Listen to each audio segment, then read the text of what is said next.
Magluluto tayo ngayon ng tinolang manok. Yan. Panoorin nyo na lang kung ano yung ating mga sangkap. Ito. Luya, bawang, at sibuyas na pula. Isa lamang po natin. Paminta.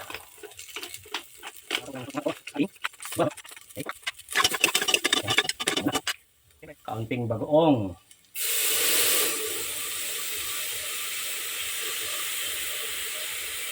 Pampalasa sa ating tinolang manok.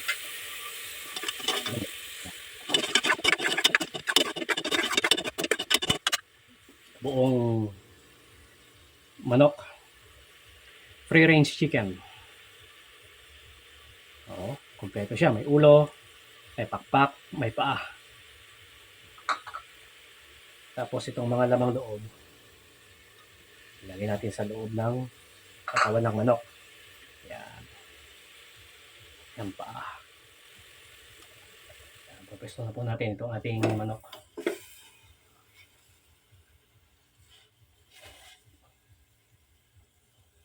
Yan.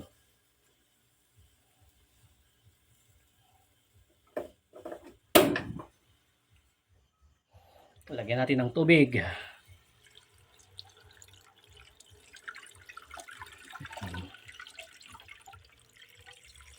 Sabaw. Okay na yan. O, diba? So, airin na natin.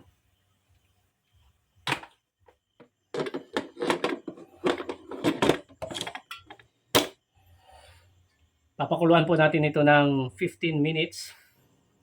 Kapag sumisipol na po itong ating pressure cooker, doon na po tayo magsimulang paandarin po yung oras. 15 minutes lamang po. Tapos, isunod po natin yung papaya at malunggay. Dadagdagan din po natin ng sitaw.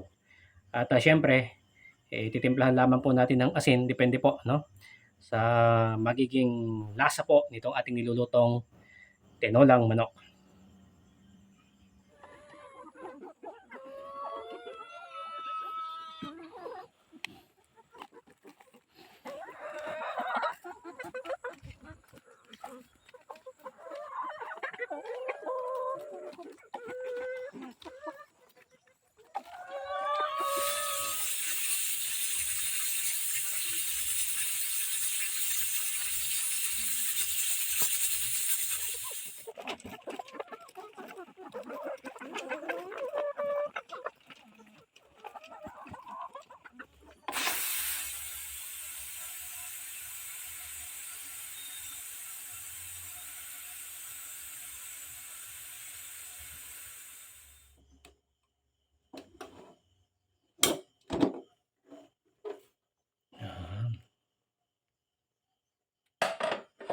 Tingnan po natin kung malambot. Yun.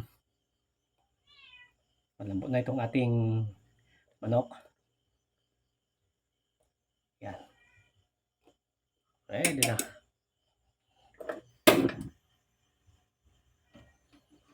Lagyan na po natin ng papaya. Unahin po natin itong green. Yan.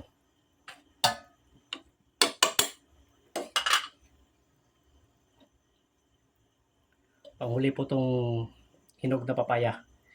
Hindi naman po siya ganong hinog. Yan, pero medyo pahinog na rin, ano? Hinog na o pahinog. Okay.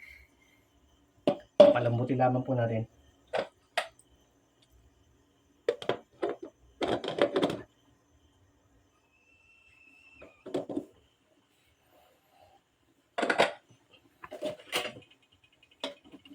Ilagay na po natin ang sitaw. Sabayin na po natin ang sitaw at papaya na kulay dilaw. Yan.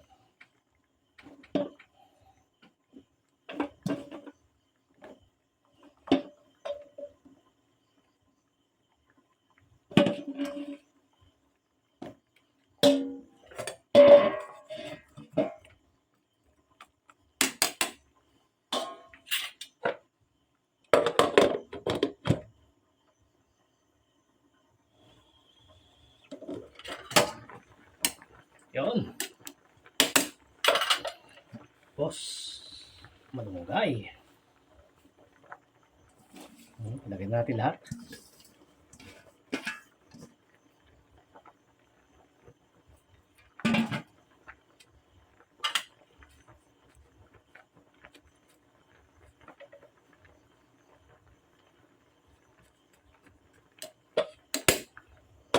Takloban. Tapos, papatayin na lang natin.